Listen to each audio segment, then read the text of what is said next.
کہ یہ سورہ مائدہ کی ایک آیت میں نے نکالی ہوئی، اور یہ میں اس کا ترجمہ پڑھ دوں اپنے ناظرین کے لیے، کہ ان پر آدم کے 2 بیٹوں کی پیش گوئی، یعنی جو اللہ تعالیٰ نے آدم علیہ السلام کے 2 بیٹوں کی پیش گوئی کی، ان کا نام نہیں آیا، حابیل اور قابیل نام نہیں آیا۔ پیش گوئی کا لفظ نہیں، پیش گوئی نہیں، یہ وہ تو اس نے تشریح اوپر لکھی تو میں اس کا پہلے پڑھ گیا تھا، یعنی جو حابیل اور قابیل کا نام نہیں آیا، ٹھیک ہے نا، کہیں پہ 2 بیٹوں کا ان کا بتایا گیا۔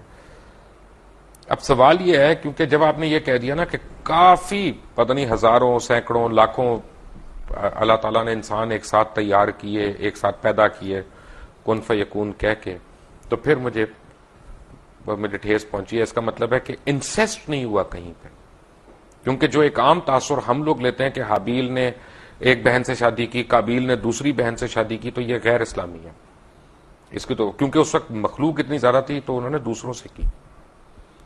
پہلی بات تو یہ ہے کہ یہ بات قرآن میں نہیں ہے، البتہ احادیث میں ہے، اور ظاہر بات ہے کہ یہ انسیسٹ کب جا کے حرام قرار دیا گیا، اور جب تک حرام نہیں قرار دیا گیا اس وقت تک اللہ کی طرف سے جائز تھا تو ٹھیک تھا۔ ایسے یہ جان لیجئے کہ جو میں نے کہا تھا کہ ایک پوری سپیشیز تیار کی گئی ہے، اس میں سے ایک پرسن آدم ہے، اس کے بعد نسل آدم کی چلیے، باقی سپیشیز پوری جو ہے ختم ہو گئی، ٹھیک ہے، جیسے ڈینوسارس ختم ہو گئے وہ سپیشیز ختم ہو گئی، ان کی اب نسل میں اب ظاہر بات ہے کہ اس میں بیٹا بیٹی ہو رہے ہیں، اب اس کو آگے کیسے چلنا ہوگا، بالکل صحیح کہہ رہے ہیں تو یہ ایک ایکسیپشن ہے۔ ڈاکٹر صاحب۔ پہلے نبی، پہلے پیغمبر سے ہم پہلے قبلے پہ آ جاتے ہیں، قبلۃ الاول بیت القدس کیسے ہے؟ نہیں، یہ مغالطہ ہے لوگوں کو، اس کو کہہ دیا جاتا ہے صرف اس لیے کہ حضور نے مدینہ تشریف آوری کے بعد 16 مہینے بیت المقدس کی طرف رخ کر کے نماز پڑھی ہے، اس کے بعد تحویل کا حکم آیا، لیکن قبلہ اول ہمیشہ سے کعبہ ہی تھا۔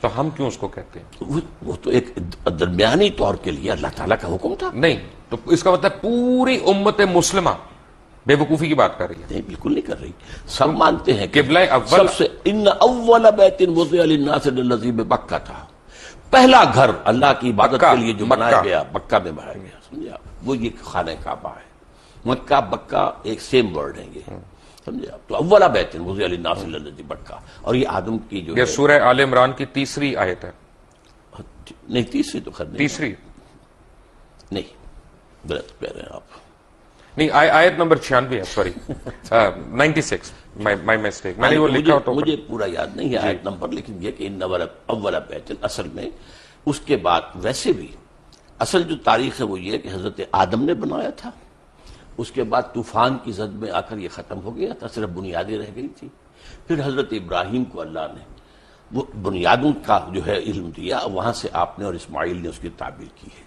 تو یہ وہ ہے کہ اس کے بعد سے وہ گھر اچھا، جو پڑھنے میں آیا وہ یہ ہے کہ صفائی کی ہے، اس کی کلیننگ کی ہے، تعمیر اس کی یعنی چھت کی ہے، دیواریں تو قائم تھی۔ یرفع ابراہیم القواعد من البیت، جبکہ اٹھا رہے تھے ابراہیم اور اسماعیل اس گھر کی دیواریں، اس میں صرف بنیاد رہ گئی تھی اور اس کا اور کوئی نشان نہیں تھا۔ تو اس کا مطلب ہے کہ اگر ہم بیت القدس کو قبلہ اول کہتے ہیں تو ہم غلط کہتے ہیں؟ غلط کہتے ہیں، بیت المقدس جو ہے یا تو یہ ہمارے علماء کیوں نہیں بتاتے لوگوں کو، کیوں ہم جہالت کی طرف ڈالتے ہیں؟ یہ میرے خیال میں تو بتاتے بھی ہیں، کہاں بتایا؟ بتاتے ہیں، اصل میں ایک بات کہنے میں آ جاتی ہے، ورنہ اب تو 16 مہینے حضور نے اس کی طرف رخ کر کے نماز پڑھی، پھر جو ہے تبدیل ہوا ہے، اس حوالے سے کہہ سکتے ہیں اس پہ بھی مکی دور مدنی دور میں قبلہ اول جو ہے وہ بیت المقدس تھا، جس کی وجہ سے مسجد قبلتین جی سعودی عربیہ میں ہے، ٹھیک ہے نا۔ اب یہاں پہ بھی ایک تھوڑا سا میں سمجھنا چاہ رہا ہوں، بیسیکلی قبلے کا لفظی مطلب کیا؟ رخ،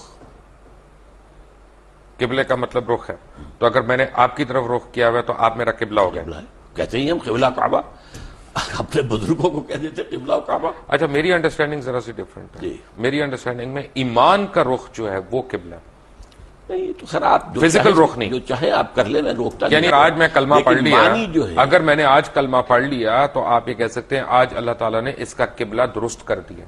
یہ محاورے میں آپ استعمال کریں گے، قبلہ یہی ہے کہ جس طرف عبادت میں رخ کرنے کو کہا گیا ہے، وَمَا جَعَلْنَا الْقِبْلَةَ الَّتِي كُنْتَ عَلَيْهَا إِلَّا لِنَعْلَمَ مَن يَتَّبِعُ الرَّسُولَ مِمَّن يَنقَلِبُ عَلَىٰ عَقِبَيْهِ، اے محمد صلی اللہ علیہ وسلم، ہم نے یہ کچھ عرصے کے لیے جو یہ قبلہ تمہارے لیے مقرر کر دیا تھا، یہ اس لیے تاکہ ہم جانچ لیں کہ کون رسول کی پیروی کرتا ہے اور کون اپنی ایڑیوں کے بل مڑ جاتا ہے.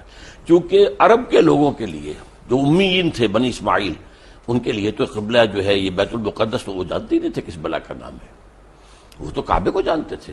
اب ظاہر بات ہے مہاجرین جتنے آئے تھے مکے سے مدینے، ان کی جو محبت تھی خانہ کعبہ کے ساتھ، وہ تو ان کی گویا کہ وہ تو آبائی جو ہے ان کا ایک عشق ایک چل رہا تھا. تو وہ اب اس میں امتحان لیا ہے کہ آیا رسول کے حکم سے اب کیا ہو رہا ہے. جب حضور مکے میں ہوتے تھے تو آپ ایسے کھڑے ہوتے تھے نماز پڑھنے کے لیے کہ خانہ کعبہ بھی سامنے اور بیت المقدس بھی سامنے. اس کو کہتے ہیں استقبال القبلتین، بیک وقت دو قبلوں کی طرف رخ ہو جانا. ٹھیک ہے. اب مدینے آ گئے، جیسے اب مدینہ درمیان میں ہے. اگر آپ مکے رخ کریں گے تو پیٹھ ہوگا بیت المقدس کو، اور بیت المقدس کو رخ کریں گے تو پیٹھ ہوگی خانہ کعبہ کو. تو گویا کہ اللہ نے ایک امتحان کے طور پر مسلمانوں کو کہ آیا ان کے اندر رسول کی پیروی راسخ ہو چکی ہے یا نہیں. یہ کیا مجھے سمجھ نہیں آیا کہ اگر میں یہاں سے خانہ کعبہ کی طرف رخ کر کے نماز پڑھ رہا ہوں تو راستے میں ہندوؤں کا گردوارہ بھی آئے گا، سکھوں کا ٹیمپل بھی آئے گا، کوئی برما کی اپنا وہ ان کا بھی ٹیمپل آئے گا، تو میں ان کے بھی سجدے کر رہا ہوں، وہ بھی میری قبلے ہیں. نہیں، سوال یہ ہے کہ اس وقت کیا شکل تھی جب حضور پڑھ رہے تھے مکے میں نماز، تو عورتوں کو شیوا نہیں تھی، اور جب یہ مدینے میں آ کر کیا ہے تب بھی کوئی چیز درمیان میں نہیں. اچھا، بات یہ ہے کہ حیرانی کی بات یہ ہے کہ اس وقت بیت القدس کا تو کوئی قیام ہی نہیں تھا جس زمانے کی آپ بات کر رہے ہیں، کیونکہ بیت القدس تو حضرت عمر فاروق نے بنوائی تھی بعد میں. بیت المقدس جو ہے وہ حضرت عمر نے تعبیر کروائی ہے مسجد عمر کے نام سے، لیکن یہ علاقہ ٹیمپل ماؤنٹ جو ہے، یہ ٹیمپل آف سولومن تھا. ٹیمپل آف سولومن تھا، لیکن temple Mount per temple of Solomon تھا نا. ایک پہاڑی ہے، ٹھیک ہے، یہ مستطیل رقبہ ہے جس پہ حضرت سلیمان علیہ السلام نے یہ گھر یہ تعمیر کی، جنوں سے تعمیر کروائی تھی. اس کے بعد حضور کے زمانے میں وہ چرچ تھا، بالکل تھا، کیونکہ قبضہ جو تھا وہاں پر وہ جو ہے عیسائیوں کا بالکل تھا. چرچ تھا. تو اصل میں تو چرچ بھی مسجد ہے، مسجد بھی مسجد ہے، چرچ بھی مسجد ہے، سینیگوگ بھی مسجد ہے. سورہ حج میں اللہ نے فرمایا ہے کہ وَلَوْلَا دَفْعُ اللَّهِ النَّاسَ بَعْضَهُم بِبَعْضٍ لَهُدِّمَتْ صَوَامِعُ وَبِيَعٌ وَصَلَوَاتٌ وَمَسَاجِدُ يُذْكَرُ فِيهَا اسْمُ اللَّهِ كَثِيرًا.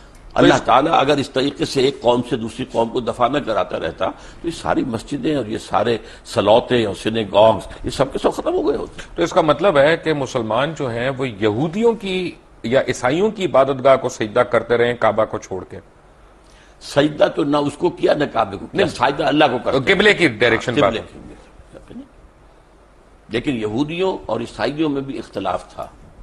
ایک مشرق کی طرف جب وہ خود ٹیمپل آف سولومن کے اندر عبادت یعنی کرتے مسلمان خانہ کعبہ کو چھوڑ کے یہودیوں اور عیسائیوں کی عبادت گاہ کو سجدہ کرتے رہے، اس کو سجدہ نہیں کرتے رہے، اس رخ میں. کر کے بابا اگر ہم خانہ کعبہ کو میں چھوڑ کے کہہ رہا ہوں تو میں رخ کی بات کر رہا ہوں. ٹھیک ہے، میں تو بتایا آپ کو، اللہ نے اس کو امتحان قرار دیا ہے کہ آیا تمہارے اندر اپنا نیشنلزم اور ریشیل وہ باتیں زیادہ مضبوط ہیں یا رسول کا فرمان زیادہ ہے. ڈاکٹر صاحب طے ہو گیا کہ وہاں پہ تو ٹیمپل آف سولومن تھا جس ڈائریکشن میں مسلمان سجدہ کرتے رہے.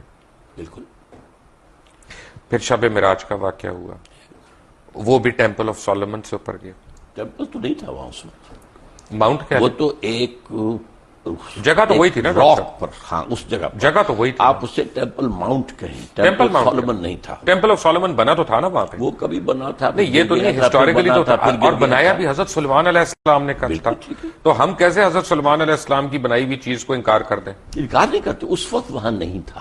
وہاں ایک راک ہے جس کے اوپر اب ڈوم بنی ہوئی ہے. تو اس کا مطلب تو یہ ہوا نا کہ ڈاکٹر صاحب پوری دنیا کے مسلمان جو ہے ناجائز طور پہ اس پہ قبضہ کرنا چاہتے ہیں، اس پہ حق جتا رہے ہیں اپنا. پوری دنیا کے مسلمان تو ناجائز قبضہ نہیں کرنا چاہتے. وہاں پر جو قوم 2000 سال سے آباد تھی اس کو ڈسپلیس کس طریقے سے کیا گیا ہے. یہودی تو وہاں سے نکلے ہوئے تھے 2000 سال سے. وٹ کلیم ڈڈ دے ہیو، جس کو قائد اعظم نے کہا کہ انلیجیٹیمیٹ چائلڈ آف دی ویسٹ، اور اقبال نے کہا کہ ہے ارض فلسطین پہ یہودی کا اگر حق، ہسپانیہ پہ حق نہیں کیوں اہل عرب کا. ایسے میں کہتا ہوں ہوتا ہے شب و روز تماشا میرے آگے کہ علماء دین بھی آج علامہ اقبال اور قائد اعظم کو کوٹ کرنے پہ آ گئے، جن کا اس وقت آپس میں بالکل کلیش تھا، سیریس کلیش تھا. بات یہ ہے کہ حق نہیں ہے. آپ کو مغالطہ ہو رہا ہے. میں علماء دین میں سے نہیں ہوں، دین کا خادم ضرور ہوں، لیکن میں تو اپنی نوجوانی میں مسلم اسٹوڈنٹ فیڈریشن کا بڑا تیز ورکر تھا اور ضلع حصار کی اسٹوڈنٹ فیڈریشن کا جنرل سیکرٹری تھا، اور میرے اوپر پہلا اثر جو ہے وہ علامہ اقبال کا ہے. رائٹ. تو اس کا تو مطلب یہ ہوا نا کہ آپ ان لوگوں کو برا کہہ رہے ہیں کہ جنہوں نے وہاں پہ زمینیں خریدی، وہاں پہ اپنے آپ کو آباد کیا، کیونکہ اگر آپ سچ پوچھنا چاہتے ہیں تو فلسطینیوں نے تو پیسے لے کے زمین بیچی تھی، ان کے پاس رائٹ آف وے ہے اس کا سارا. آپ کس طرح ان کو ڈسپلیسمنٹ کی بات کر رہے ہیں؟ رائٹ آف وے نہیں تھا ان کا، اس لیے کہ جب ہینڈ اوور کیا ہے یروشلم عیسائیوں نے حضرت عمر کو، تو جو انہوں نے ڈکٹیٹ کرائیں گی ٹرمز، ان میں سے ایک یہ تھی کہ آپ یہاں یہودیوں کو آباد نہیں ہونے دیں گے. یہ ایک معاہدہ تھا حضرت عمر کا اور اس وقت کے عیسائیوں کا. حضرت عمر نے رعایت یہ برتوائی تھی کہ ٹھیک ہے یہودی یہاں آ سکتے ہیں to visit their holy places, لیکن یہاں وہ کوئی زمین نہیں خریدیں گے، کوئی مکان نہیں خریدیں گے، جائیداد نہیں خریدیں گے، سیٹل نہیں کریں گے. اچھا یہاں پہ پتہ ہے، فرض کریں آج ہم ایک مناظرہ کرتے ہیں اسرائیل والوں سے اور ان سے کہتے ہیں کہ جی یہ تم ہمیں دے دو یروشلم، کیونکہ ہمارا اس پہ رائٹ ہے، حضرت عمر فاروق کا بھی اس پہ معاہدہ ہوا تھا اور وہ ہمیں دے دیتے ہیں کہ جی ہم تم سے پہلے تھے یہاں پہ، ٹھیک ہے. تو خانہ کعبہ میں بھی تو 300 بت تھے نا، خانہ کعبہ میں بھی ہم سے پہلے کفار تھے.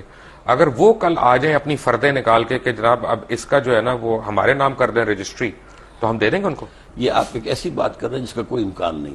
وہ سب کے سب اسلام لے آئے تھے، ان کے باقیات تو کوئی ہے ہی نہیں. وہ لوگ جو تھے مشرکین مکہ کہاں رہ گئے؟ ہم نے بھی تو ڈسپلیس کیا نا. نہیں، کہاں ڈسپلیس کیا؟ ڈسپلیس وہی کے وہی مان مدینہ تو شہر ہی یہودیوں کا تھا. یہودیوں کو ڈسپلیس کیا. کیوں کیا؟ انہوں نے معاہدوں کی خلاف ورزی کی. ہم نے ان کو ڈسپلیس کیا پہلے. اگر 1400 سال کے بعد انہوں نے ہمیں ڈسپلیس کر دیا تو کون سی برائی ہوئی؟ انہوں نے معاہدوں کی خلاف ورزی کی، اس کی سزا کے طور پر انہیں ڈسپلیس کیا گیا. حضور صلی اللہ علیہ وسلم نے مدینے جاتے ہی پہلے 6 مہینے میں جو کام کیے ہیں آپ نے، 6 months اور 3 کام کیے. نمبر 1 مسجد نبوی کی تعمیر، نمبر 2 یہودیوں کے ساتھ معاہدہ کر کے جکڑ لیا کہ اگر ہم پر حملہ ہوگا مدینے پر تو جوائنٹ ڈیفنس کریں گے ہم مل کر، اور نمبر 3 مہاجرین اور انصار کی آپس میں مواخات. یہ 3 کام. لیکن اس کے بعد یہودیوں نے آنر کیا اور مسلمانوں نے آنر نہیں کیا. جب اپنا کروسیڈ شروع ہوئی ہے، یروشلم کے اوپر عیسائیوں نے حملہ کیا تو انہوں نے مسلمانوں سے زیادہ تعداد میں یہودیوں کو قتل کیا. عیسائیوں نے مارا نا. عیسائیوں نے مارا. آپ نے ان کو سپورٹ نہیں کیا، آپ نے یہودیوں کی ایگزٹ کلوز وہاں پہ لے لی اپنے. آپ نے خود بیان کی تھی نا کہ آپ نے ڈسپلیس کیا انہیں. ہم نے ڈسپلیس کیا. کیوں کیا؟ کس لیے کیا؟ کہ انہوں نے خلاف ورزی کی. کوئی خلاف ورزی نہیں کی. اب آپ کی تو ڈاکٹر صاحب یہ تو مجھے بتائیں نا کون کیا تھا اس کی خلاف ورزی کی. معاہدے تو ہم نے بھی کئی خلاف ورزیاں کی ہیں. اب یہ تو خیر زرداری صاحب. عبداللہ بن ابی تو مسلمان تھا، عبداللہ بن ابی یہودی تو نہیں تھا. تو اسے کیا کہا ہے؟ نہیں، اس نے کافی منافق نہیں تھا، منافقوں کا سردار نہیں تھا. لیکن اس کو کیا کیا؟ ہم سے بڑا منافق کون ہے دنیا میں؟ ہے، لیکن یہ کہ اس کو کیا کیا حضور نے؟ قتل کیا، اس کو مارا نہیں. اس کی نماز جنازہ نہیں پڑھائی. پڑھائی کون کہتا نہیں پڑھائی؟ اللہ تعالیٰ کا پھر حکم. اللہ تعالیٰ نے پھر کہا کہ یہ اچھا نہیں کیا. بعد میں کہا. ٹھیک ہے، اسی لیے تو آپ سے میں پوچھ رہا ہوں. ہاں، اسی لیے تو آپ سے میں پوچھ رہا ہوں. پوچھنے کے رکھیے پھر. لیکن اس کا مطلب ہے کہ ہمارا رائٹ تو کوئی نہیں ہوا نا بیت القدس پہ. بیت القدس پر یہ اخلاقی رائٹ ہے نا. وہاں کے لوگ ہیں، ان کا رائٹ ہے. ان کو جو ہے وہاں سے ڈسپلیس کیا گیا ہے، زیادتی کی گئی ہے. اس حوالے سے تو یہ تو آپ ایک ہیومنٹیرین بیسس پہ کہہ رہے ہیں نا، انسانی حقوق کے اوپر کہہ رہے ہیں. یہ جو اب یہودیوں نے اپنا پورا زور لگایا تھا، آپ معلوم ہوگا سلطان عبد الحمید خان وہ بہت زیادہ مقروض تھا، بہت مقروض تھا، اور یہودیوں نے آفر کی تھی کہ آپ سارا قرض آپ کا ادا کر دیتے ہیں، آپ ہمیں وہاں آباد ہونے کی اجازت دے دیں. انہوں نے انکار کر دیا کہ جو معاہدہ عمر سے ہوا تھا رضی اللہ تعالیٰ عنہ، میں اس کے خلاف. لیکن اس کے بعد فلسطینیوں نے اپنی زمین بیچی وہاں پہ. تو یہ کہ جب وہاں پر بالفور ڈکلیریشن کے ذریعے سے انہیں حق دیا گیا ہے تب وہ آئے ہیں نا وہاں. بھائی وہ اور بیچی فری تو نہیں آئے، وہ یہاں پہ ایسے تو نہیں کہ ایم این اے نے قبضہ کر لیا پلاٹ کے اوپر. نہیں، یہ بھی کیا ڈاکٹر صاحب انہوں نے پیسے دیے، ان کے پاس فردیں موجود ہیں. کیا باتیں کر رہے ہیں؟ ملکیت ہے ان کے پاس. پرانے لے کر نکل آئے اپنے پاس 2500 پرانے ڈاکومنٹس کے. یہ تو ہماری جگہ تھی، کون ان کو روکنے والا تھا وہاں پر؟ یہ ضرور ہے، یہ بھی کیا ہے شروع میں جو آپ کہہ رہے ہیں.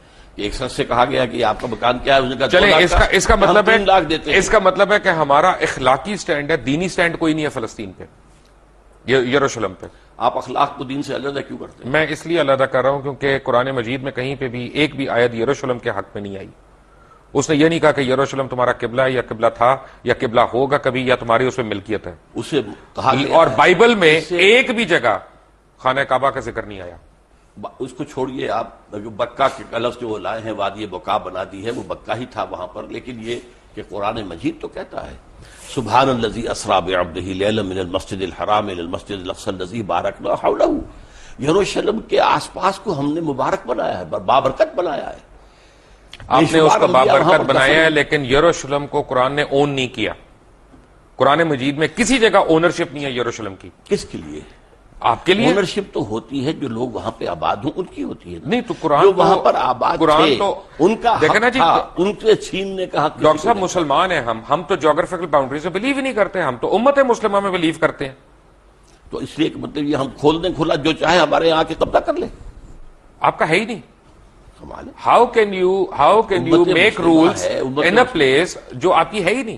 اب آپ کہیں کہ میں اپنے گھر میں اگر میں کسی کو، یہ آصف صاحب بیٹھے ہیں، میں کہہ رہے ہیں نا، آپ جائیے اس کو 1918 کے بالفور ڈیکلریشن سے لیجئے، اس کے بعد جو ہے 1948 میں اسرائیل قائم ہوا، اس کو ڈاکٹر صاحب میرا تھیسس ڈفرنٹ ہے. ڈاکٹر صاحب میرا تھیسس ڈفرنٹ ہے. میرا تھیسس یہ ہے بہت معذرت کے ساتھ کہ ہمارے تمام علماء دین اکابرین ہمارے، انہوں نے جو ہمارے مائنڈز میں گھوڑ کے پلایا ہوا ہے کہ یروشلم بیت القدس قبلہ اول، یہ سب غلط ہے. اس میں کوئی صداقت نہیں ہے. بیت القدس ہمارا قبلہ اول نہیں ہے. میرے نزدیک آپ بہت غلط بات کر رہے ہیں. ڈاکٹر صاحب میری عرض سن لیں. یقیناً میں نے آپ سے کہا ہے ایک عرصے کے لیے وہ بیت المقدس ہمارا قبلہ رہا ہے. نہیں مدنی دور میں کہہ رہا ہوں خانہ کعبہ قبلہ اول تھا، اس کے بعد وہاں پہ آپ کی ڈائریکشن چینج ہو گئی، وہ قبلہ دوم ہوا. اس عرصے میں قبلہ دوم ہوا، لیکن مدنی دور میں قبلہ اول وہ ہے. اچھا اب میں لیٹ می ریفریز اٹ کیونکہ یہ ایسی بات ہے کہ کوئی میرے سے ناراض نہ ہو یا آپ سے ناراض نہ ہو. بات یہ ہے کہ دین ابراہیم ہے، ہم تو دین ابراہیم کو فالو کر رہے ہیں نا. بیسیکلی ہماری تو درود ابراہیم ہی ہم پڑھتے ہیں اپنی نماز میں، وہی ہم پڑھتے ہیں. تو بیسیکلی تو اسلام حضرت ابراہیم علیہ السلام لے کے آئے. وہاں انہوں نے پہلی اذان دی، وہاں انہوں نے پہلا طواف کیا، جس کا جواب ہم دیتے ہیں حج پہ جاتے ہوئے کہ لبیک لا شریک لبیک. یہ حضرت ابراہیم علیہ السلام کی اذان کا جواب ہے نا. تو بیسیکلی تو اسلام تب شروع ہو گیا تھا. دین کا لانے والے حضرت آدم ہیں، ٹھیک ہے، اس کے بعد حضرت نوح ہیں، اس کے بعد حضرت ہود ہیں، حضرت صالح ہیں. یہ تو بشوار انبیاء ہیں. حضرت ابراہیم سے جو دین شروع ہوا ہے اس کی پھر یہ 3 شاخیں بنی ہے. سیمیٹک جو 3 مذہب ہیں، اس اعتبار سے وہ جو ہیں امام اللہ تعالیٰ نے انہیں نوع انسانی کا بنایا ہے. آج بھی یہودی، عیسائی اور مسلمان تینوں انہیں جو ہے وہ مانتے ہیں. ٹھیک ہے، تو ہمارے دین کی شروعات تو وہیں سے ہوئی نا. لیکن اب ہمارا دین مکمل ہوا ہے محمد الرسول اللہ. بالکل، اس میں کوئی شک نہیں. بس وہاں تو مہر لگ گئی، اس پہ کوئی اعتراض نہیں ہے. اس لیے میں کہہ رہا ہوں کہ اصولاً آپ کا جو قرآن مجید جو ذکر کر رہا ہے، میں صرف قرآن مجید کے حوالے سے کہہ رہا ہوں، قبلہ تو خانہ کعبہ ہوا نا. اب بھی ہے خانہ کعبہ ہی، پہلے بھی تھا. ایک عرصے میں 16 مہینے بیت المقدس. ٹھیک ہے، میں آپ کی بات، یعنی آپ عالم ہیں ماشاءاللہ، تو وہ قبلہ دوم ہو گیا نا. آپ چاہیں تو کہہ لیں اس کو. غلط ہوگا کہ صحیح ہوگا دوئم کہنا اس کو؟ میں کہتا ہوں وہ قبلہ عارضی تھا ایک عرصے کے لیے، اور اس کے حوالے سے وہ اول بن جاتا ہے مدینے آنے کے بعد. پہلے 16 مہینے وہ، بعد میں پھر خانہ کعبہ. لیکن اصل میں بات صحیح ہے کہ قبلہ اول وہ خانہ کعبہ ہے. یہاں تک کہ جو ان کا ہوتا تھا حضرت موسیٰ علیہ السلام کے بعد جو بنی اسرائیل کا ایک عبادت گاہ ہوتی تھی، وہ خیمہ ہوتا تھا. رائٹ. وہ خیمہ جہاں جا کے لگاتے تھے اس کا رخ ایسا ہوتا تھا کہ قربانی کرتے ہوئے جنوب کی طرف رخ ہوتا تھا. رائٹ. آپ فرما رہے تھے کہ ایک ٹینٹ کے اوپر جب کہیں پہ ٹینٹ پلیس کرتے تھے، تو ان کا جو وہ خیمہ تھا اور اسی میں پھر قربانی دی جاتی تھی. تو اس کو اس طریقے سے رکھتے تھے کہ قربان گاہ جو ہے، جب آدمی کو قربانی پیش کرتا تھا تو اس کا رخ ہوتا تھا کعبے کی طرف، جنوب کی طرف. یہ ان کا ٹینٹ تھا جو ان کا گویا کہ اس وقت کوئی ابھی ٹیمپل سولومن نہیں تھا، کچھ نہیں تھا، صحرا کے اندر تھے یا وہاں. تو یہ ٹینٹ بھی اصل قبلہ وہی تھا، ان کا بھی قبلہ وہی تھا. تو اس اعتبار سے قبلہ اول اصلی قبلہ بیت اللہ ہے. البتہ یہ ہے کہ حضور صلی اللہ علیہ وسلم کے دور میں 16 مہینے کے لیے بیت المقدس کو قبلہ مانا گیا ہے، نماز پڑھی گئی ہے. اس اعتبار سے بعض اوقات اس کو قبلہ اول کہتے تھے. ٹھیک ہے.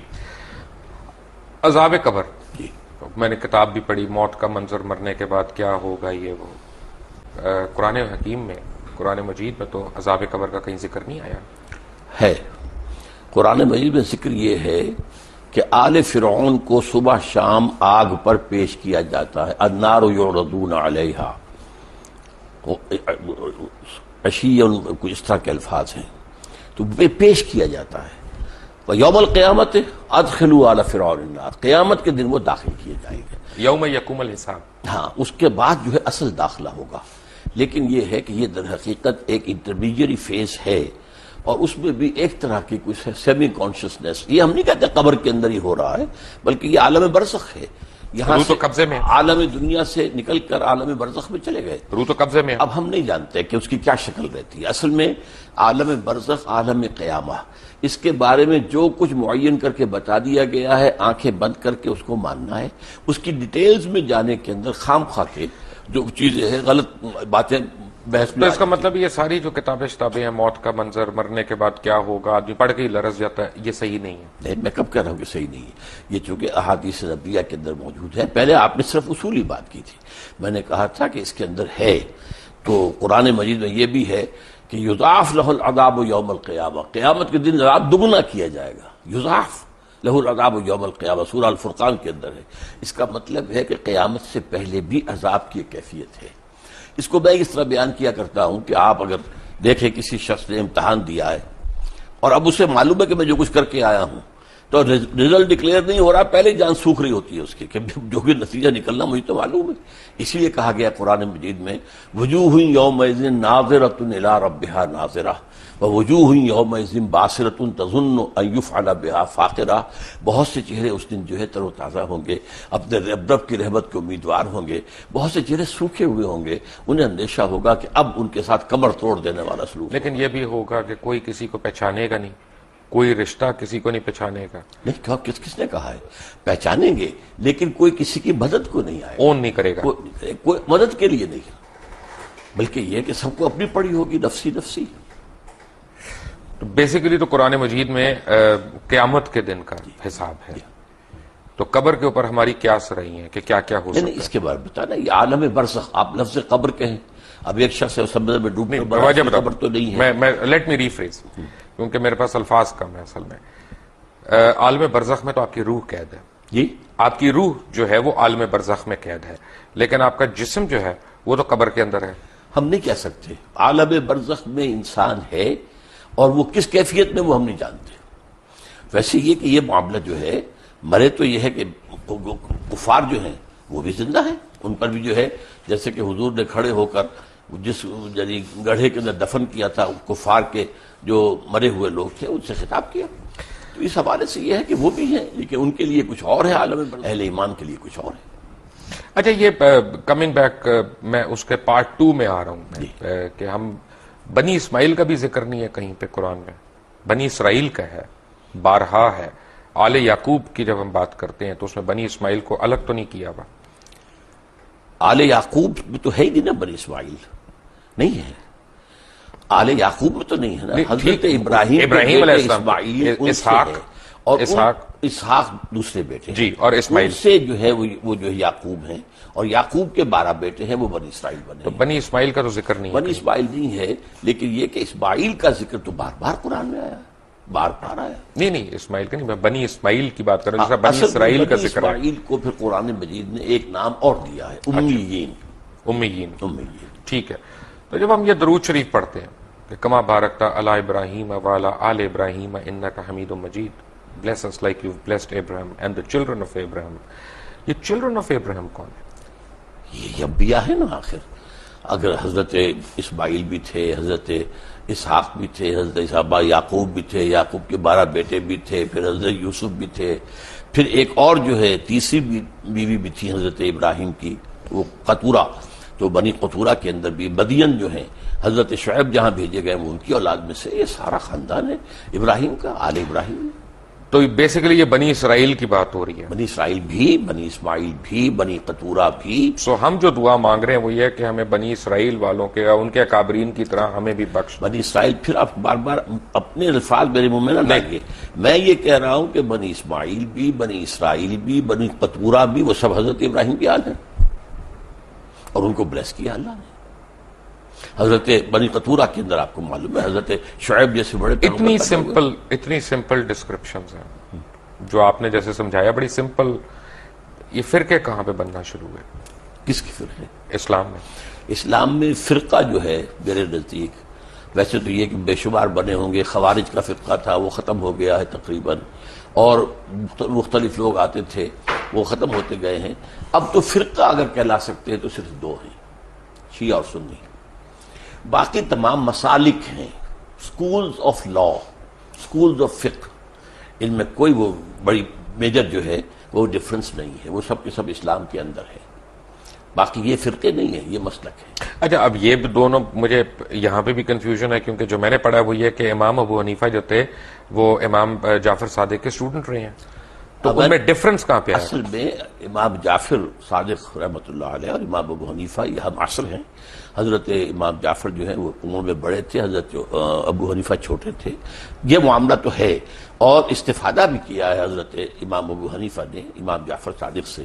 لیکن بعض معاملات کے اندر مثلا بڑا خوبصورت واقعہ آتا ہے کہ امام ابو حنیفہ نے جا کر کہا کہ میں نے سنا ہے کہ آپ مجھ سے کوئی ناراض ہیں حضرت جعفر صادق سے رحمۃ اللہ علیہ.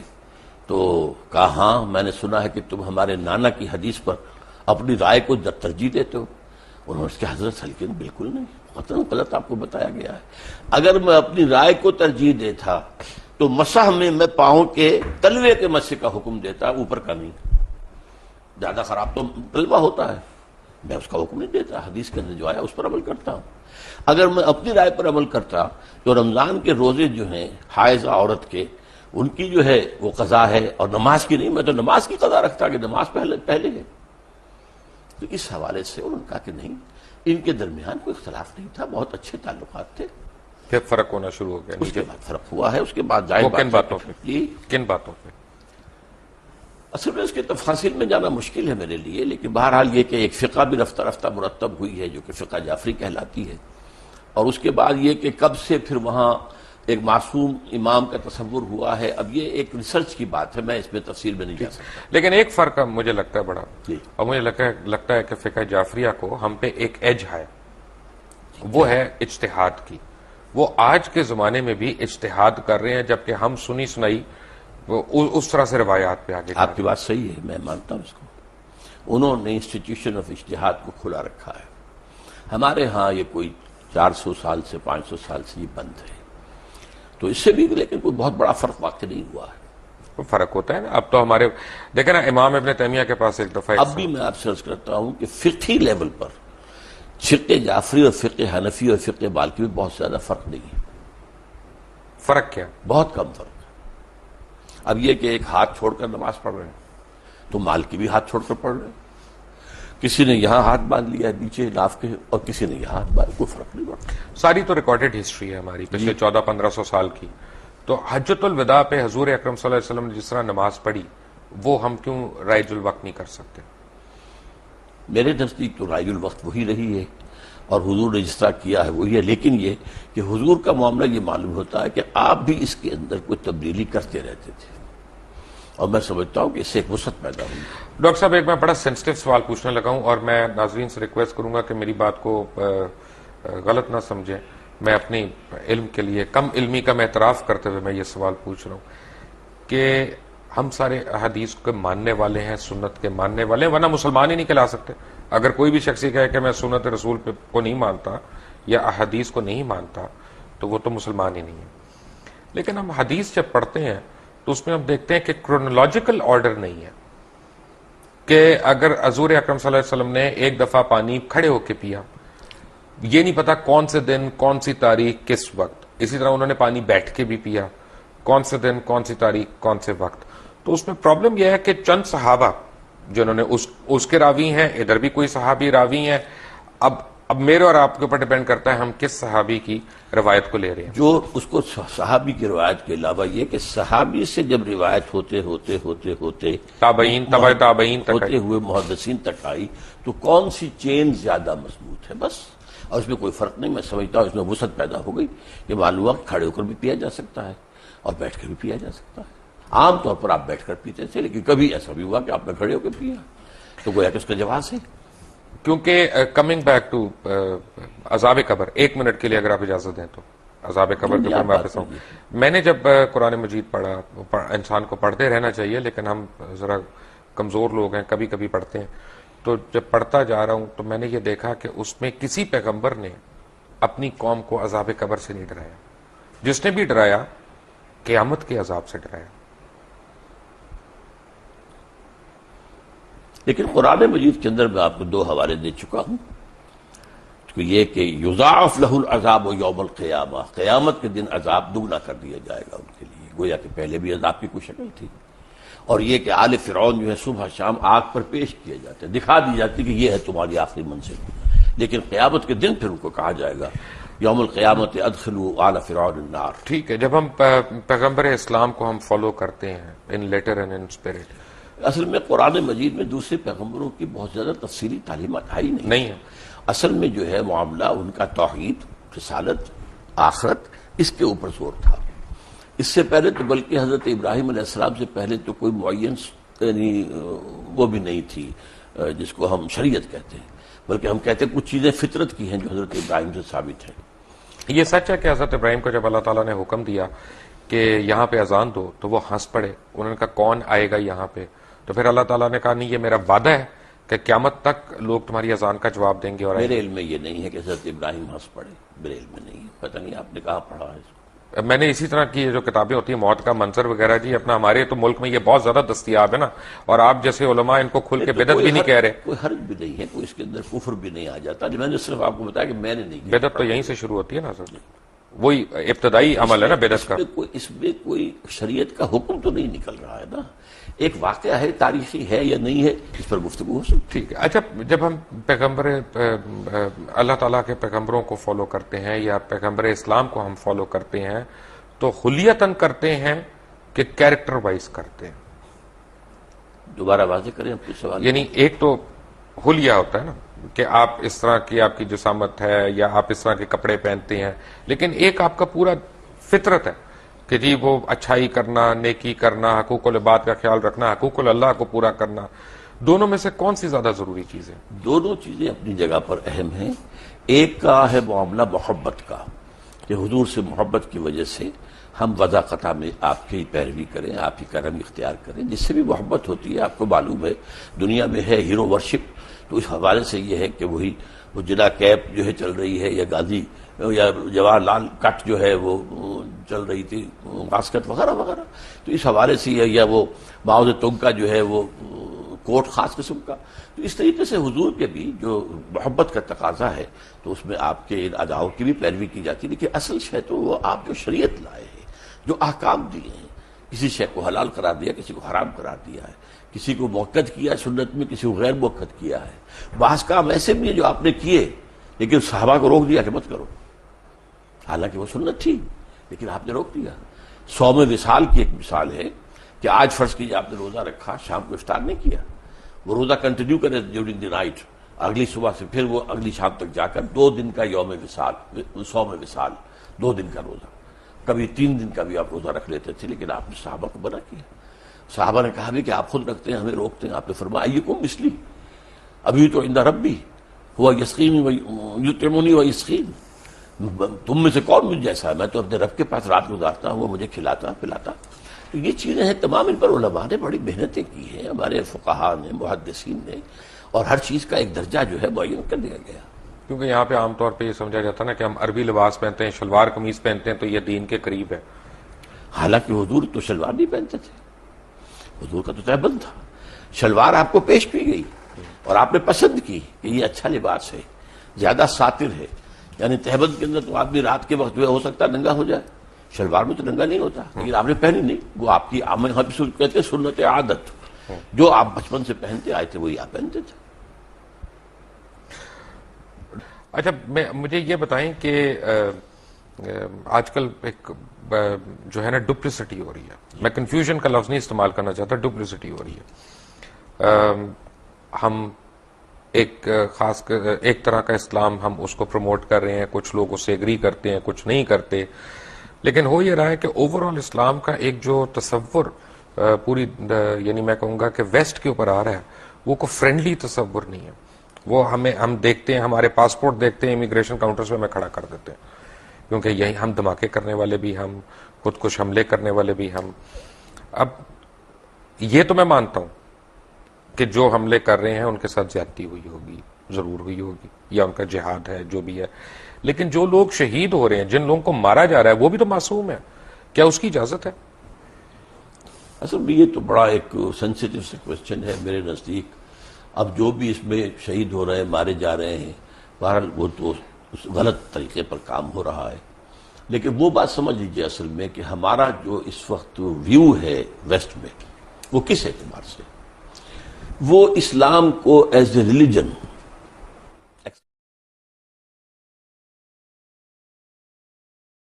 سوشو اکنامک سسٹم کے طور پر ماننے کو تیار نہیں ہے. اور انہیں خطرہ یہ نظر آ رہا ہے کہ دنیا میں مسلمانوں کے اندر ایک دبی ہوئی چنگاری ہے.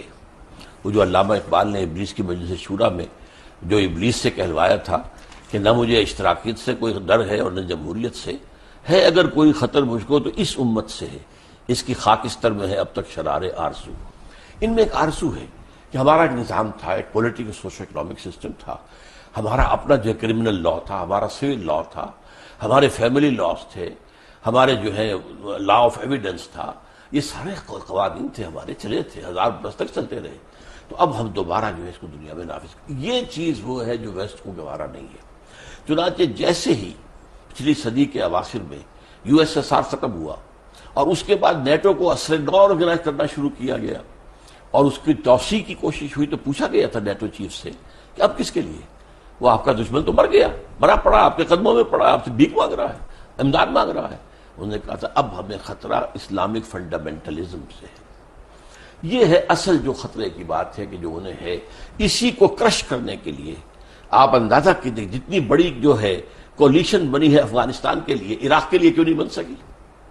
کیونکہ عراق میں کوئی اسلامی ایشو نہیں تھا، مذہبی ایشو نہیں تھا، وہاں تیل کا معاملہ تھا یا جو بھی تھا. میرے نزدیک وہ پہلا قدم تھا گریٹر اسرائیل کی طرف، اس لیے کہ جب صدام کی حکومت ختم ہوئی ہے اور اس کے مجسمے گرے ہیں تو شیرون نے کہہ دیا تھا پہلے دن ان قریب عراق پر ہمارا قبضہ ہوگا. It was the first step towards the establishment of greater Israel. یہاں ایران، یہاں افغانستان میں تو ایسی باتیں نہیں تھی. گریٹر اسرائیل کے تو تھریٹ ہم بھی ہیں، ہم کیونکہ نیوکلیئر پاور ہیں. گریٹر اسرائیل کے تھریٹ ہم نہیں ہے، we are not included in that. وہ جو بھی ہے ہمارے نیوکلیئر پاور کے خلاف جو بھی کریں، لیکن گریٹر اسرائیل جو ہے عراق ہے، شام ہے، سیریا ہے، لبنان ہے، اور حجاز کا بھی شمالی علاقہ ہے، مدینہ اور خیبر وغیرہ جہاں یہودی آباد تھے، اور ترکی کا بھی جنوبی علاقہ ہے، اور مصر کا جو بہترین علاقہ زرخیز ڈیلٹا کا، وہ سارا اس میں ہے. ویسے کافی میں یہودیوں کو جانتا ہوں جو نیو یارک وغیرہ میں رہتے ہیں، وہ بڑے خلاف ہیں اسرائیلیوں کے، کیونکہ ان کی کتابوں میں لکھا ہے کہ اسرائیل جب یہاں پہ بنے گا تو وہ آخرت کے قریب ہوگا. ہاں، لیکن یہ کہ ان کے ہاں یہ تحریک زائنزم جو ہے یہ اصل میں بنیادی طور پر سارے یہودیوں کی نہیں ہے، بلکہ یہ سیکولر ٹائپ آف جیوز کی ہے. اور یہ وہ لوگ ہیں کہ جو در حقیقت جو بینکرز ہیں بڑے بڑے اور جو کہ کنٹرول کر رہے ہیں دنیا کی اکانومی کو، وہ زائنزم کی سب. آپ بینکنگ کی بات کر رہے ہیں، اکانومی کی بات کر رہے ہیں. جو مسلمانوں میں مجھے اکانومی کی ایک مثال میں دے سکتا ہوں، وہ ہے حضرت یوسف علیہ السلام کی. کہ حضرت یوسف علیہ السلام نے جب پہلے خواب دیکھا اور کنگ آف ایجپٹ نے ان کو بلایا، انہوں نے خواب دیکھا، تعبیر انہوں نے دی، قحط سالی کی اور بچت کی اور سیو کرنے کی. پھر اس کے بعد and if I am not wrong, correct me if I am wrong, کہ حضرت یوسف علیہ السلام کو جب کنگ آف ایجپٹ نے بلایا، انہوں نے کہا کہ اب ہمیں کیا کرنا چاہیے ان 7 سالوں میں؟ تو انہوں نے کہا قال جلنی علی خزائن الارض انی حفیظ العلیم. کہ اب جب انہوں نے یہ کہہ دیا اور انہوں نے کر بھی دیا اور انہوں نے خوش اسلوبی سے کر لیا، لیکن آج کل مسلمانوں میں حضرت یوسف علیہ السلام جیسا فائنانس منسٹر ہم کہاں سے لائیں گے؟ اصل میں تو مسلمان جو کہ بحثیت مجموعی کئی 100 سال کا ایک سلائیڈ ہے جو نیچے جا رہے ہیں، علمی طور پر جا رہے ہیں، سائنس کے علوم کے اعتبار سے جا رہے ہیں، ٹیکنالوجی کے اعتبار سے جا رہے ہیں. تو اس وقت تو ہم ڈیکیڈ لاٹ ہیں، حقیقت یہ ہے. اب اس کے اندر تو کہیں سے نئی زندگی کا شرارہ کہیں سے پھوٹے کسی جگہ پر. بحیثیت مجموعی مسلمان امت جو ہے وہ اب اس قابل نہیں ہے. اللہ تعالیٰ کسی ملک کے اندر ہو سکتا ہے کہ ایک نئی یعنی ایک حرارت پیدا کر دے ایمان کی، اور اس کے ذریعے سے وہاں اسلامی انقلاب آ جائے اور دنیا کو دکھا دیا جائے کہ دیکھو، come and see with your own eyes, this is Islam. یہ ہے اسلام کا نظام of social justice, come and see it. جو کچھ تم نے پڑھا ہوا تمہیں دکھا دیا گیا ہے وہ نہیں ہے اسلام. اسلام تو یہ ہے, آؤ بس دیکھو. تو اصل میں یہ کام ہونا تو ہے, لیکن ابھی اس کے اور اس وقت کے دور کے درمیان بہت وقفہ ہے, اور اس میں وٹ آئی فیئر از کہ امت مسلمہ پر بڑا سخت عذاب اللہ کا آنے والا ہے, جس کا سب سے بڑا حصہ عربوں پر آئے گا. And number 2 on the divine hit list seems to be Pakistani Muslims. Why? Number 1 عرب کیوں ہیں؟ ان کی مادری زبان میں قرآن ہے, یہاں ان کو تو کوئی بچت ہی نہیں. ان میں سے محمد تھے صلی اللہ علیہ وسلم, اور اسی پر وہ ناس بھی کرتے ہیں. تو ان کے لیے تو در حقیقت اگر وہ جیسے جیسے آزاد ہوئے, کسی نے قرآن کو اپنا امام نہیں بنایا, قبلہ کسی نے بنا لیا واشنگٹن کو, کسی نے بنا لیا ماسکو کو. They are the biggest culprits. لیکن ہمارا جو کانسیپٹ اور ہمارا معاملہ کیا؟ نمبر 2, ہم نے ایک ملک بنایا اسلام کے نام پر, لاکھوں آدمی قتل ہوئے, کروڑ انسان جو ہے ادھر سے ادھر ہوا ہے, 1 کروڑ سے کم ایسٹ پنجاب اور ویسٹ پنجاب کے درمیان. لیکن وہ اسلام کہاں ہے؟ جو اسلام آج ہمارے پاس ہے وہ تو بھارت میں بھی ہے, نمازیں وہاں بھی ہیں, مسجدیں وہاں بھی ہیں, اور ہماری حج فلائٹس ہماری جاتی ہیں, ان کی بھی جاتی ہیں. بلکہ مجھے بتایا گیا ہے کہ حج کا انتظام جو ہے وہاں حج مشن جو ہے ہندوستان کا, وہ کہیں بہتر ہے پاکستان کے حج مشن سے. تو اب ہمارا جو لیڈر کا کانسیپٹ ہے, جو اسلام ہمیں لیڈر کا کانسیپٹ دیتا ہے, وہ تو ہے امر بالمعروف اور نہی عن المنکر. وہ کہاں سے ہم لائیں؟ انقلاب کے بعد ہوگا, اس سے پہلے تو نہیں. You have to bring about a revolution first.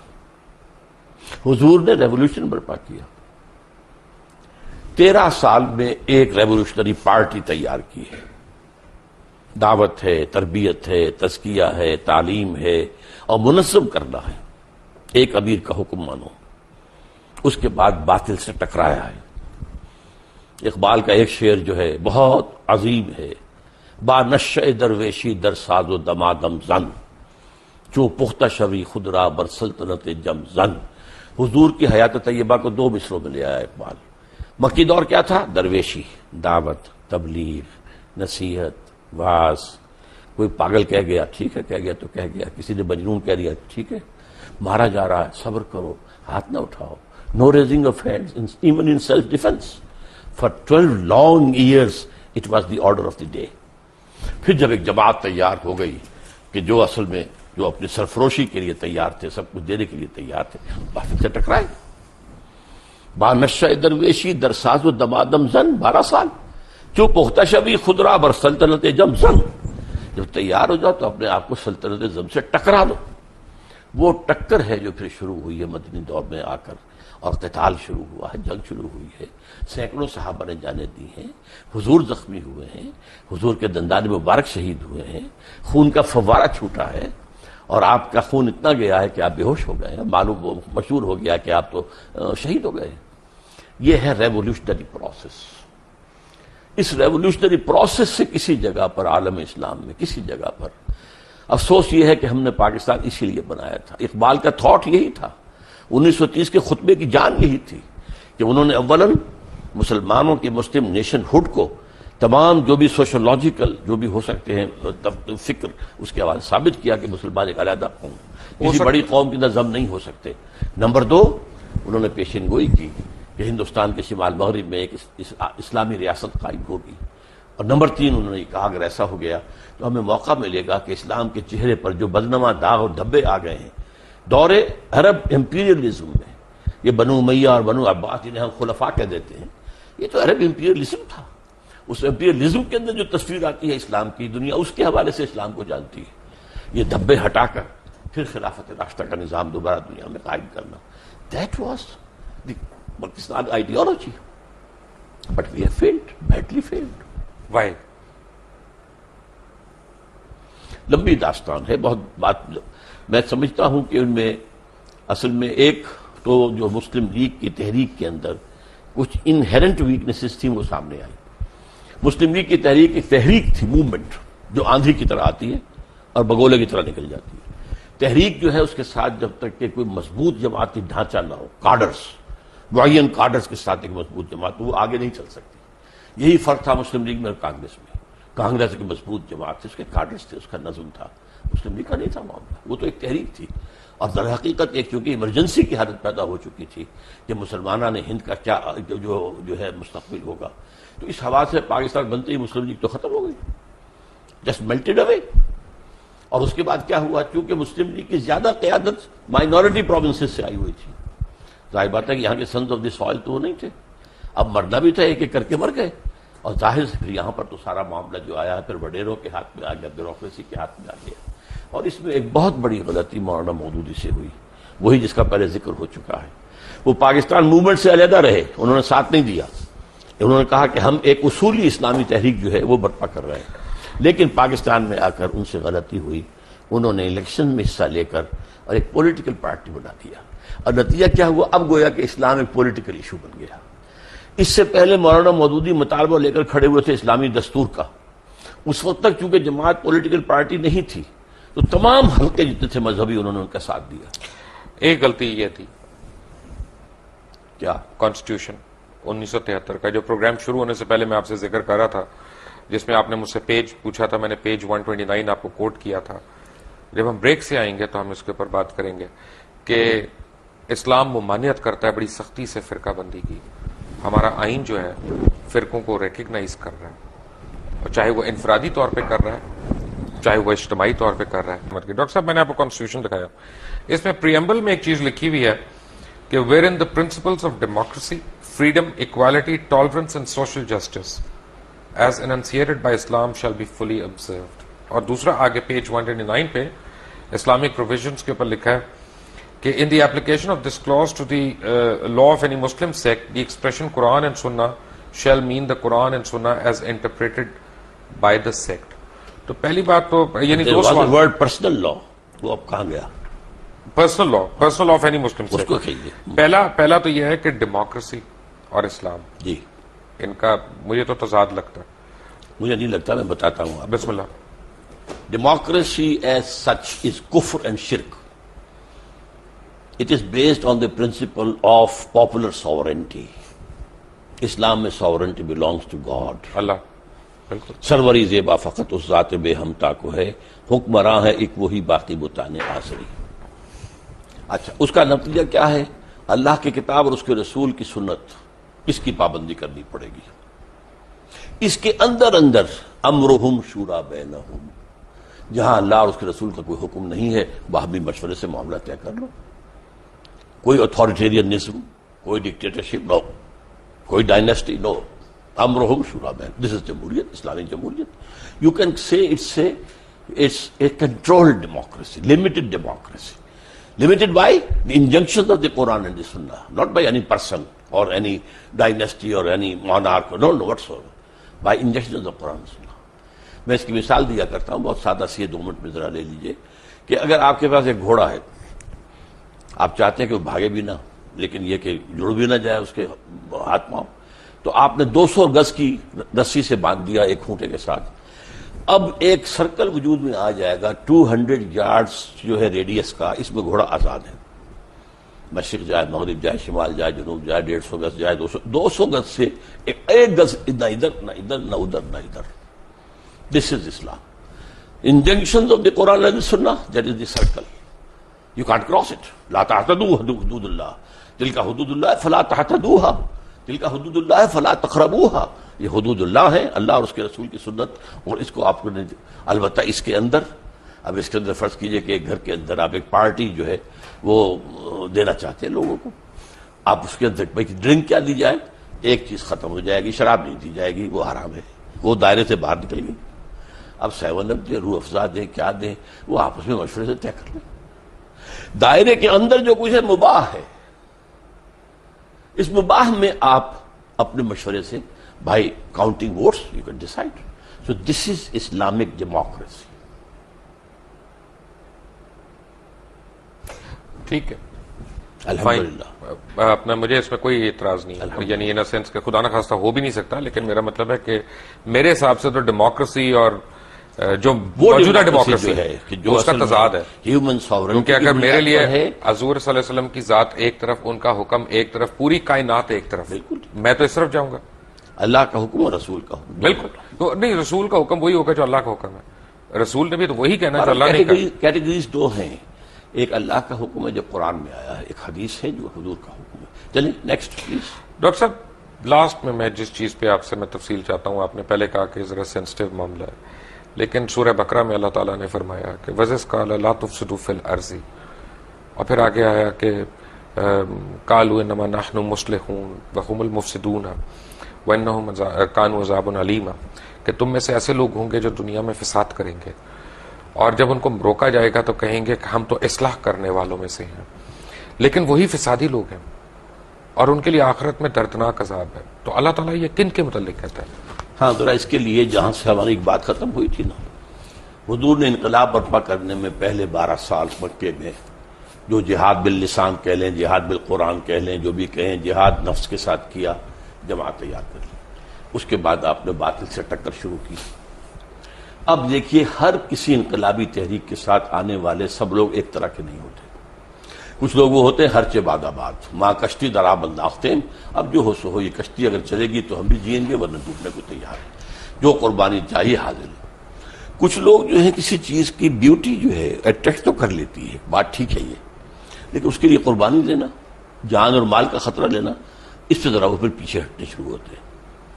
یہ طبقہ پیدا ہوا ہے مدینے کے اندر، مکے میں نہیں تھا، لیکن قرآن مجید کے پہلے 2 رکوعوں میں سے پہلے رکوع میں جو اہل ایمان مکے میں تیار ہو چکے تھے ان کا نقشہ ہے، اور جو مکے میں لوگ کفر پر اڑ چکے تھے ان کا ذکر ہے۔ پھر اب یہ تیسری کیٹیگری آئی ہے، یہ کہتے تو ہیں کہ ہم اللہ پر اور یوم آخر پر ایمان رکھتے ہیں، حقیقی ایمان ان میں نہیں ہے۔ ان کا معاملہ یہ ہوا تھا جب حضور نے، میں نے آپ سے کہا 6 مہینے آپ نے لیے 3 کام کیے، کنسٹرکشن آف دی ماسک، اور بھائی چارہ مہاجرین اور انصار میں، اور یہودیوں کو جکڑ لیا ایک معاہدے میں، میثاق مدینہ۔ اس کے بعد آپ نے ایڈوانس شروع کر دیا مکے کی طرح، چھوٹے چھوٹے دستے بھیجنے شروع کر دیے، پرووکیشن کر رہے ہیں آپ۔ تو ان لوگوں کا یہ کیا کر رہے ہو، یہ قریش کے ساتھ بڑھواؤ گے، ہمیں مرواؤ گے، کیا کرو گے؟ اب انہوں نے حضور کے خلاف بات شروع کی۔ اب یہاں ایک پارٹی ڈسپلن تھا، حضور اللہ کے نبی بھی تھے، رسول بھی تھے صلی اللہ علیہ وسلم، اور مسلمانوں کے امیر بھی تھے، سپہ سالار بھی تھے۔ اب ان کے خلاف جو ہے چیمیں گوئیاں ہو رہی ہیں، یہ خامخواہ یہ کیا کر رہے ہیں، بس تبلیغ کے ذریعے سے کرتے رہیں، گڑ دے کے مارا جا سکتا ہو تو خامخواہ کسی کو زہر دینا ہے، یہ خامخواہ جس میں جان اور مال کا خطرہ آتا ہے۔ تو اس لیے انہوں نے پیچھے ہٹنے کی کوشش شروع کی۔ ان سے کہا گیا یہ کیا فساد مچا رہے ہو؟ فساد کیا ہے؟ جماعت کے اندر فساد، اس جماعت کے اندر تم جو ہے اب حلقے پیدا کر رہے ہو، اور اب یہاں پر بیٹھ کر جو ہے وہ امیر کے خلاف جو ہے وہ سازشیں کر رہے ہو، یہ فساد ہے۔ ان کا نہیں، ہم تو در حقیقت اصلاح کرنے والے ہیں، ہم کہتے ہیں کہ تم کیوں قریش سے ٹکرا رہے ہو، فساد تو تم پیدا کر رہے ہو، ہم تو نہیں کر رہے۔ لیکن انہوں نے کہا کہ اصل میں مفسد یہی ہے، اس لیے کہ وہ تو اس بڑے فساد کو ختم کرنے کے لیے جہاد کرنا پڑے گا اب، شرک کے خاتمے کے لیے اور اللہ کی حکومت قائم کرنے کے لیے۔ اس لیے کہ اللہ تعالیٰ نے 3 مرتبہ حضور کے لیے فرمایا ہے قرآن میں، هو الذی ارسل رسولہ بالہدی ودین الحق لیظہرہ علی الدین کلہ، کسی اور نبی کے لیے یہ الفاظ نہیں آئے، بھیجا ہی اس لیے تاکہ اس دین حق کو نافذ کرے اور غالب کرے، لہذا آپ کو تو یہ کام کرنا ہی کرنا تھا۔ تو اس وجہ سے انہوں نے جب کہا گیا، ان سے کہا گیا آمنوا کما آمن الناس، مت دیکھو دوسرے لوگوں کو، دیکھو وہ ایمان لائے، یہ دیکھو ابو بکر ہیں، عمر ہیں، فلاں ہیں، طلحہ ہیں، زبیر ہیں، علی ہیں، حمزہ ہیں، ہاں تم بھی ایسے ہی ایمان۔ ان کو یہ تو بیوقوف لوگ ہیں، انہیں اپنے مفاد کی فکر ہی نہیں ہے، نہ یہ دائیں دیکھتے نہ بائیں دیکھتے، جسے ہم کہیں گے فینیٹکس، یہ تو فینیٹکس ہیں، پاگل ہیں، انہیں اپنے مفادات کی اور اپنی مصلحتوں کا فکر، ہم تو ایسے بیوقوف نہیں ہیں۔ یہ ہے سارا پس منظر اس کا، کہ یہ منافقین تھے۔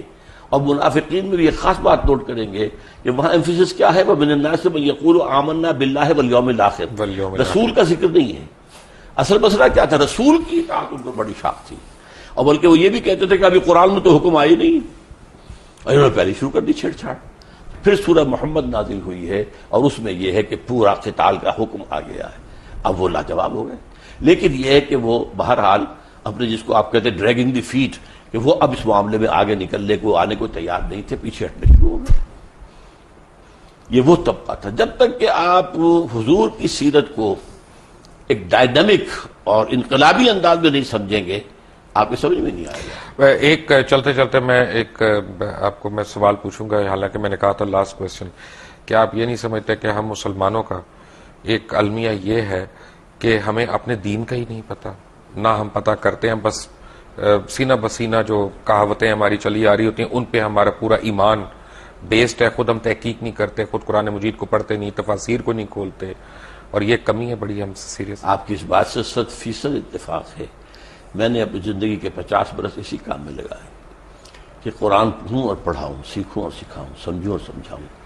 خاص طور پر ایجوکیٹڈ لوگ، ڈاکٹرز ہیں، ایم بی بی ایس ہیں، پی ایچ ڈیز ہیں، انجینئرز ہیں، جو شعور رکھتے ہیں. کم سے کم 100 ایسے نوجوان تیار کر چکا ہوں، ہائیلی کوالیفائڈ، جو میری ہی طرح درس قرآن اب دے رہے ہیں، اور میں نے اپنی زندگی اس کام میں لگائی. لیکن پھر یہ کہ میں نے اس کے بعد اب صرف ایک علمی بات نہیں ہے، یہ ایک اکیڈمک چیز نہیں ہے، بلکہ قرآن کی دعوت اور اس دین کو قائم کرنے کے لیے جماعت قائم کی ہے تنظیم اسلامی کے نام سے، بیعت کی بنیاد پر قائم کی ہے، جو آج کی دنیا میں بہت ہی لوگوں کے لیے حیرت انگیز بات ہے. آپ کے پرنانا نے بیعت کی تھی مولانا ابوالکلام آزاد کے ہاتھ پر، بیعت کی بنیاد پر حزب اللہ بنی 1913 میں. لیکن اس کے بعد تو معاملہ غلط. مولانا مودودی نے جماعت بنائی، بیعت کا معاملہ نہیں کیا. ہم نے بنائی ہے بیعت کی بنیاد پر ہے، اور بیعت بھی ایک حدیث صحیح، بایعنا رسول اللہ صلی اللہ علیہ وسلم علی السمع والطاعۃ فی العسر والیسر والمنشط والمکرہ وعلی اثرۃ علینا وعلی الا ننازع الامر اہلہ وعلی ان نقول بالحق عندما كنا لا نخاف فی اللہ لومۃ لائم. یہ متفق علیہ روایت ہے بخاری اور مسلم کی. حضرت عبادہ بن ثابت فرماتے ہیں ہم نے بیعت کی تھی اللہ کے رسول سے، آپ کا ہر حکم سنیں گے اور اطاعت کریں گے، چاہے مشکل ہو چاہے آسان، چاہے ہماری طبیعتیں آمادہ ہوں چاہے ہمیں اپنی طبیعتوں پہ جبر کرنا پڑے، چاہے آپ دوسروں کو ہم پر ترجیح دے دیں. ہم یہ نہیں کہیں گے کہ آپ نے نوبارد کو ہم پر امیر بیعت بنا تو دیا. بیعت ہے نا، بیعت میں تو کوئی کوشچنز نہیں ہوتے. اور یہ البتہ جہاں بھی ہوں گے حق بات ضرور کہیں گے، رائے ضرور دیں گے. اور اس وجہ سے خامخواہی بات پہ لوگ ہنسی پڑیں گے کہ دیکھو یہ کیا کہہ رہا. نہیں، لا نخاف فی اللہ لومۃ لائم، بات اپنی حق کہہ دینی ہے، لیکن فیصلہ امیر کا ہوگا. یہ بیعت ہے جس پر کہ ہم نے تنظیم اسلامی قائم کی ہے. ڈاکٹر صاحب آپ کا بہت بہت شکریہ، آپ آئے اور آپ نے مختلف سوالوں کے جوابات دیے، اور میں آپ کا بالخصوص اس وجہ سے شکر گزار ہوں کیونکہ ہمارے بڑے اچھے نامور علماء جو ہیں سیاست کے اوپر بات کرنا پریفر کرتے ہیں، مذہب کے اوپر بات کرنا پریفر نہیں کرتے. اور جب ہم مذہب کے اوپر بات کرتے ہیں تو ہماری اپنی جستجو ہوتی ہے، ہمارا جو حصول شوق علم ہے وہ جو ہے ہمیں کیا کہتے ہیں سختی سے مائل کر رہا ہوتا ہے کہ نہیں یہ پوچھنا ہے یہ پوچھنا ہے. خدا نہ خواستہ اس کا مقصد گستاخی نہیں ہوتا، کہیں ایسا نہ آپ سمجھیے کہ. میں چلتے چلتے اپنے ناظرین کو ایک بات کہوں کہ جیسے میں نے سورہ غاشیہ کی ایک آیت کی میں ایک انٹرپریٹیشن ڈاکٹر صاحب کو دے رہا تھا، تو ایک حدیث نبوی ہے، میں اس کی اکثر لوگوں کو بات بتاتا ہوں اپنے دوستوں کو کہ علم حاصل کرنے کے لیے چین بھی جانا پڑے تو جاؤ، علم کی جستجو اس کے لیے اگر چین بھی جانا پڑے تو جاؤ. تو وے آئی لک ایٹ اٹ وہ یہ ہے کہ حضور انور صلی اللہ علیہ وسلم تو اس وقت مکے میں تھے یا مدینے میں اس وقت تشریف رکھتے تھے جب یہ حدیث آئی. تو چائنا کیوں جائیں جبکہ ساری دنیا ساری کائنات کا علم جو ہے وہ عرب کے اندر ہے؟ تو چائنا کیوں جائیں؟ بات یہ ہے کہ ایک تشبیہ تھی کہ آپ چائنا جا رہے ہیں، پہلے آپ ایک ریگستان کراس کر رہے ہیں، اس کے بعد آپ ایک سمندر کراس کر رہے ہیں، اس کے بعد ایک ماؤنٹ ایوریسٹ آپ کراس کر رہے ہیں. تو دنیا میں 3 سب سے بڑے آبسٹیکلز ہیں، اگر وہ آگے پیچھے کھڑے ہیں تب بھی ہوں سائڈ بائی سائڈ تب بھی آپ علم کے حصول کے لیے جائیں. تھوڑی سی غلطی ہے، سمندر بیچ میں کوئی نہیں آتا تھا. جی سمندر بیچ میں کوئی عربین سی ہے نا، عربین سی نہیں. آپ اگر عرب سے چلیں گے تو سارا خشکی کا راستہ ہے. ایک تو آپ کا میپ ہر جگہ کے پڑے ہوئے ہیں. ڈاکٹر صاحب کے میپ سے چلیں گے جی ہم انشاءاللہ، اپنے میپ سے نہیں جا سکتے، آپ کے پیچھے پیچھے چلیں گے. ڈاکٹر اسرار احمد آج ہمارے درمیان تھے. Until tomorrow.